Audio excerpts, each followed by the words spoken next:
It is finished then. I sensed the man known as Crantius Coulter was no longer among the living. Your payment will be handed to you at the end of this discussion. It has already begun. I have relieved Trisha of her duty as Battlemaster. Her strategy consisted of sending a large force to retake Pazarath. That will no longer be necessary. Instead, I am sending 3 strike teams to enter the fort from 2 different locations. The first team is yours, and the same that accompanied you to retrieve the intelligence reports. The second consists of highly trained sirens that I hope to leave permanently stationed at the fort after it is retaken. The third team may be of interest to you. It is composed of 2 sirens, Kalisa and her newest student, Kaja. That is for me to decide. Kaja has shown some promise in the time you have been gone. She is far from a true warrior, but her hastened assimilation into our ranks requires her to experience battle firsthand, to truly appreciate our teachings. During her trial at Pazarath, she will be guided and protected by Kalisa, one of our more capable warriors. She will give her life to save Kaja if need be. Good. Then there shall be no further argument. The sirens have been preparing for days. I did not want to concern you with any matters you would have found mundane, such as gathering supplies and escorting our strike forces.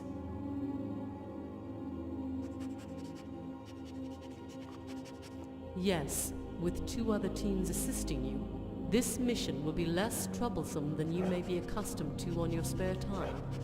Trisha's plan would have cost us many sirens to achieve victory.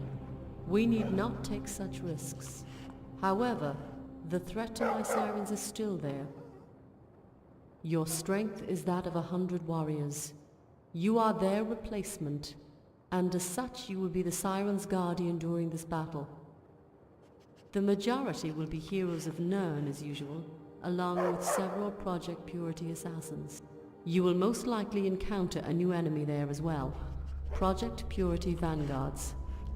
These vanguards are altered beasts that were once man. Their armors have fused with their skin. Expect them to be wielders of both magic and sword. Aside from their soldiers, you should expect a high-ranking Purity officer at Pazarath, Vincentius. He is an old, frightened man that should easily be disposed of if you are the first to encounter him. Also, if your reports of the incident near Snowvale Sanctum are true, then you should expect Bosca to be guarding Vincentius. If I may ask, how did you allow Bosca to escape your encounter?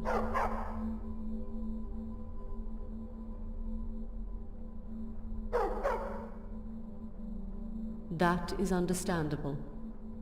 Killing Bosca now would guarantee the destabilization of the heroes and destroy Purity's greatest weapon. There is one last thing you should know before I allow you to leave for Pazareth. Something very important that you must heed.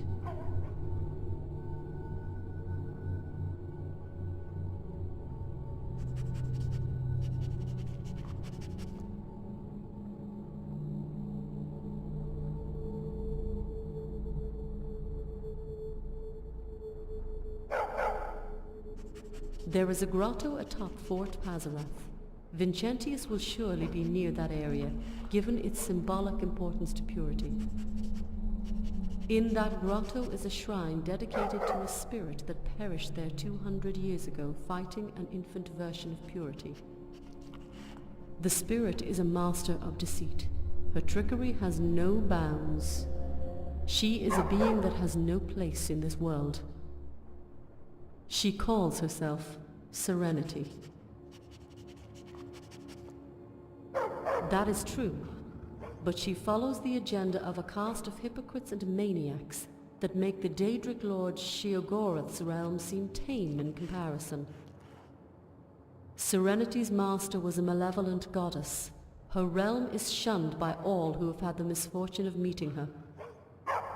Even now, the anomalies that she carelessly unleashed upon the world during the Oblivion Crisis linger to this day. Thankfully, they are contained within Cyrodiil and pose us no inconvenience. The Pinder family has encountered her clan periodically throughout the years. Her interfering presence has only diminished with Marcus's birth. Marcus was wise in keeping Serenity's true nature a secret from the rest of the Sirens. The grotto was normally sanctioned off for security purposes when we still controlled it. The Sirens would not have been comfortable knowing that the being of love and peace, as they were led to believe, was actually a vengeful spirit guarding their roof. All of that should be reason enough for you, Commander, to not believe in Serenity's lies, no matter how shocking or appealing they may be to believe. It is time. The Golden Maidens and I will continue our battle meditation, so our concentrated energy may flow through your sirens during combat. The fall of Fort Pazareth will mark the beginning of the end for Project Purity. When you return victoriously, I will make my long-awaited speech to all of Serenity. Now go and fight with honor. I will be watching over you.